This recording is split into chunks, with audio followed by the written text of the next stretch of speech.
बिस्मिल्लाहिर्रहमानिर्रहीम। अस्सलाम वालेकुम। पाकिस्तान बामुकाबला Zimbabwe T20 cricket world cup 2022 के सिलसिले का पाकिस्तान का मैच नंबर 2, जिसमें पाकिस्तान को हुई शर्मनाक शिकस्त। और इस शिकस्त की दो मेन वजूहत जो कि आपके साथ शेयर करने जा रहा हूँ। पाकिस्तान को इस शिकस्त के बाद T20 वर्ल्ड कप 2022 के सेमीफाइनल्स में पहुंचने के भी लाले पड़ चुके हैं।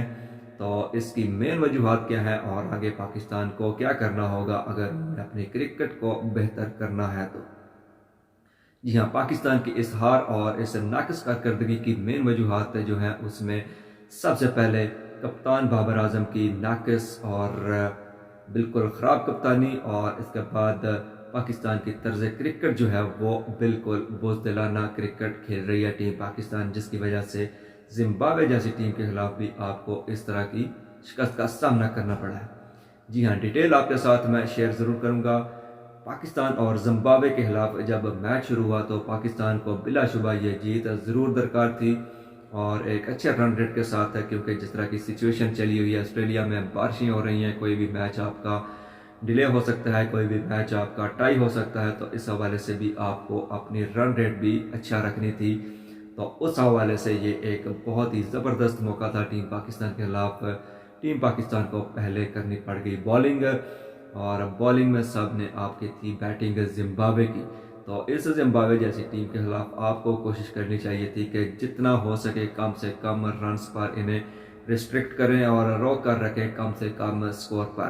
तो उसके लिए सबसे पहले आपको करना पड़ता था एक बेहतरीन बॉलिंग अटैक।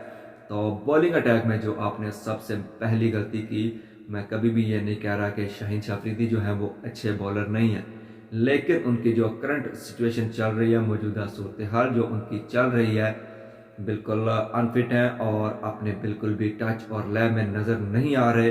तो इसके बावजूद आपने नई गेंद शाहीन शाह अफरीदी के हाथ में क्यों दी? क्योंकि वहाँ पर आपको अटैक करना चाहिए था, और नई गेंद का इस्तेमाल हमेशा फुल फ्लो के साथ किया जाता है। आपको बिल्कुल उस बॉलर के हाथ में गेंद देनी चाहिए थी जो कम से कम फिट तो हों। बिल्कुल हो सकता है शाहीन शाह अफरीदी अगले मैच में ही अच्छी परफॉर्मेंस कर दें, लेकिन जो मौजूदा सूरत हाल चल रही थी, हक़ाइक़ को मद्देनज़र रखते हुए शाहीन शाह अफरीदी का पहला ओवर कभी भी नहीं बनता था। नसीम शाह से आप नई गेंद के साथ अटैक करवा सकते थे। यहाँ पर आपने एक गलती ज़रूर की है। शाहीन शाह अफरीदी आए बॉलिंग पे और उनके खिलाफ 15 रन पड़ गए और एक अच्छा स्टार्ट जो है वो टीम ज़िम्बाब्वे को मिल गया। तो उसके बाद अगर हारिस रऊफ़ के बगैर आप नहीं रह पा रहे और अपने पावर प्ले में उनसे ओवर करवाना ही करवाना है, इसके बगैर आप का काम जो है वो अभी तक बनता हुआ दिखाई नहीं दे रहा। तो क्यों आप हारिस रऊफ़ को फिर ऊपर लेकर नहीं आ रहे? ओवर नंबर 2 पर हारिस रऊफ़ को आप क्यों नहीं लेकर आ रहे? जिस तरह वो बॉलिंग कर रहा है, जोर लगा रहा है, गेंद को पिच बहुत अच्छे तरीके से कर रहा है और पेस जो है वो उसका भरपूर साथ दे रही है। तो हारिस रऊफ़ को नसीम शाह के बाद आप दूसरे ओवर पर ले आए। पहले 2 ओवर इन 2 बंदों से करवाते, फिर उसके बाद बॉलिंग में आपने एक और मेजर गलती की जब दोनों लेफ्ट हैंडेड बल्लेबाज विकेट पर मौजूद थे। वहाँ पर आप इफ्तिखार अहमद से 2 ओवर करवा सकते थे और वो 2 ओवर आप माइनस कर सकते थे शाहीन शाह अफरीदी के कोटे से। ज़रूरी नहीं कि आपने 4 बॉलर खिला लिए हैं फास्ट बॉलर, तो उनसे मुकम्मल ओवर्स ही आपके करवाने हैं। वो लकीर के फ़कीर आप कब तक बने रहेंगे?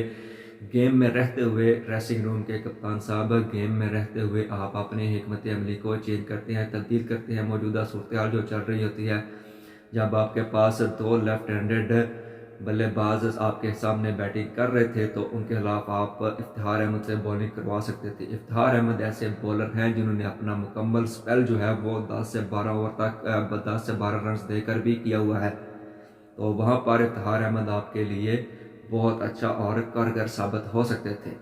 तो शाहीन शाह अफरीदी को आप रेस्ट की सूरत में थोड़ा सा वो बिल्कुल ऑन द फील्ड रहते, ग्राउंड में फील्डिंग करते, भागते दौड़ते, अपनी फिटनेस पर गौर करते, तो उनके 2 ओवर आप रेस्ट के तौर पर भी चेक कर सकते थे। लेकिन यहाँ पे आपने गलतियाँ की। फिर उसके बाद बैटिंग में भी आपने वही अपनी बुज़दिलाना हिकमत अमली को दोहराया।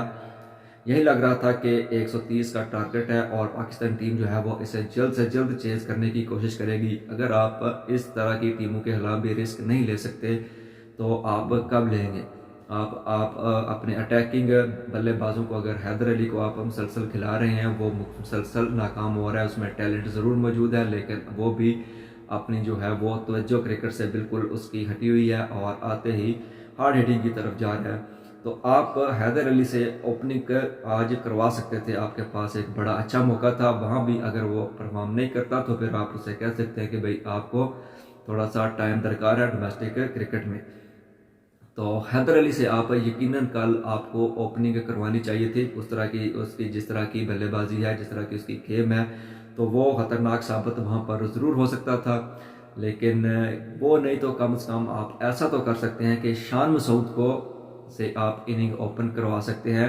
कम से कम वो गेंद को मिडल अच्छे तरीके से कर रहा है, बॉल की पिच को वो रीड कर रहा है।